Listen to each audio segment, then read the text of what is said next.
Assalamu alaikum students, this is your course instructor Rao Aisha Sadiq from Department of English, University of Southern Punjab, Multan. So student, today we are going to explore one of the most innovative and thought-provoking novels of contemporary Pakistani Anglophone literature, Mohsin Hamid's How to Get Filthy Rich in Rising Asia. Students, in today's lecture, we will begin by looking at the overall summary of the novel, which follows the protagonist journeying from poverty to wealth in an unnamed Asian country that closely resembles Pakistan. We will then explore the major characters, including the youth protagonist, his love interest, referred to as the prodigal, and other figures who shape his rise in the world of money, ambition, corruption, and survival. Then we will reflect on how Hamid uses these characters and this unique narrative style to critique consumerism, urbanization, inequality, and the human cost of success in a post-colonial societies. So student, let us now dive into the world that understand how literature can capture the spirit of modern Asia in transition. And Mohsin Hamid is one of Pakistan's most prominent contemporary novelists writing in English, has carved a distinct niche for himself through his experimental narrative form, that is incisive sociopolitical critiques and exploration of themes such as globalization, migration, identity, and the tension between tradition and modernity in post-colonial South Asia. He was born in Lahore in 1971, educated at Princeton and Harvard, and having lived across Lahore, London, and New York, he embodies the global citizen whose lived experiences directly feed into his fiction, producing narratives that resonate across borders, while remaining deeply rooted in Pakistani realities. His works, including Smoke, the Reluctant Fundamentalist, one of the seminal work of Mohsin Hamid, How to Get Filthy Rich in Rising Asia, Exit West, and Last White Man, are celebrated for their innovative forms, such as the dramatic monologue in The Reluctant Fundamentalist, the self-help books manual or style in How to Get Filthy Rich in Rising Asia, and the magical realist lens of Exit West, all of which interrogate pressing questions of class, mobility, terrorism, migration, and shifting notions of love, belonging, and survival in an unstable world. Among these, How to Get Filthy Rich in Rising Asia stand out for its audacious narrative choice of presenting itself in the guise of a parody self-help book narrated entirely in the second-person point of view, thereby implicating the reader into the trajectory of the unnamed protagonist's rise and fall in the unnamed rising Asia, which unmistakably mirrors Pakistan and its sprawling urban centers. The novel's central conceit is a satirical yet poignant exploration of neoliberal dream of upward mobility and rapidly urbanizing post-colonial societies, as our societies, urban cities are expanding, where migration from rural poverty to urban affluence becomes the only imagined path to success, yet fraught with corruption, exploitation, instability, and ultimate fragility of wealth and ambition. In terms of plot summary, the novel unfolds as a life story disguised as a step-by-step charting the anonymous protagonist journeying from destitute rural beginnings to the apex of wealth and eventual decline, beginning with his impoverished childhood in a remote village, students, where survival itself is precarious. His father struggling as a cook and the family barely sustaining until the family moves to a city in search of opportunities, which provides him with exposure to education, albeit briefly recognizing early on that education and alone cannot catapult him into affluence, the protagonist gravitates toward entrepreneurship, beginning by selling dodgy pirated goods and counterfeit items, later venturing into the bottled water business, which becomes the central metaphor of the novel. Water, a basic necessity, commodified and corrupted, mirrors the paradox of capitalist growth in post-colonial societies. Student, where public failures of governance allow private profiteering in essential sectors. Through cunning opportunism and a keen survival instinct, the protagonist rises in wealth and affluence, forging corrupt ties with bureaucrats, bribing officials, dodging regulations, and maneuvering through the cutthroat underworld of business, all the while shadowed by the recurring presence of the pretty girl, who was his beloved, an unnamed character who symbolized beside desire and the parallel struggles of women in patriarchal and capitalist landscape. This pretty girl, a childhood acquaintance, mirrors the protagonist's arc. She too rises from the humble beginnings through her own brand of ambition, navigating the modeling and entertainment industries, wielding his beauty, sexual capital, and social networks to secure wealth and independence. Yet, like the protagonist, her journey is fraught with compromises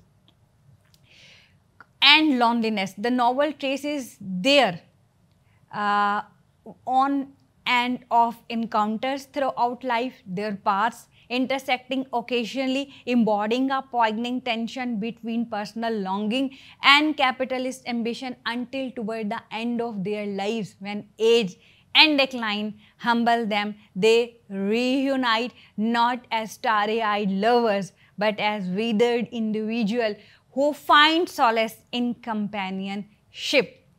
Structurally, students, the novel is divided into 12 chapters, each chapter resembling a step of a self-help book guide, such as move to the city, get an education, don't fall in love, be prepared to use violence, and have an exit strategy. Each chapter deceptively instructive, yet narratively unfolding the protagonist's personal trajectory, thus satirizing the global obsession with the self-help books and quick fix manuals that promise transformation, while exposing the harsh realities of class stratification, corruption, and the illusion of neoliberal mobility in South Asia. The second-person narrative is particularly powerful by addressing the reader as you.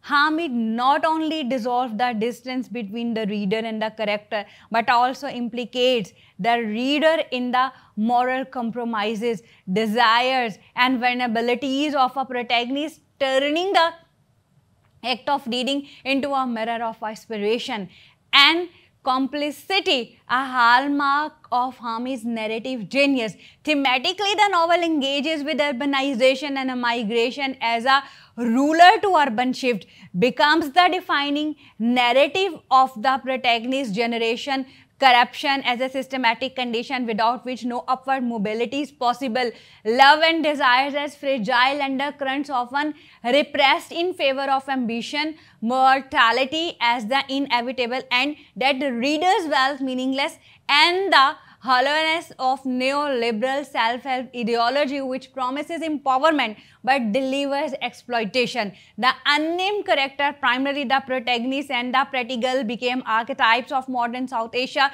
deliberately left nameless to universalize their trajectories, suggesting that their stories are not isolated but emblematic of countless others caught in similar webs of ambition and vulnerability. Sporting characters such as the protagonist's family members, corrupt politician, his rivals, businessmen, hired muscles, and even bureaucratic allies remain sketchy but function symbolically to highlight the structural forces that shape and constrain individual aspiration, emphasizing that personal success is always entangled with systematic violence and institutional decay. In examining characters, Eckers, the protagonist, embodies the self-made man trope, resourceful, ambitious, morally ambiguous, willing to exploit others and himself to ascend the capitalist ladder, yet student, the ultimately confronting the futility of wealth in the face of aging, illness and mortality, thus humanizing the style with existential depth, the practical, the beloved of the narrator, meanwhile challenges patriarchal constraints through her own entrepreneurial rise, using her beauty, her currency in a world that undervalues women's labor, and while she may appear as an object of male desire, her independence, her ambition and her refusal to settle down render her a parallel protagonist rather than a side character in the text, offering a feminist counter-narrative within the novel's satirical framework.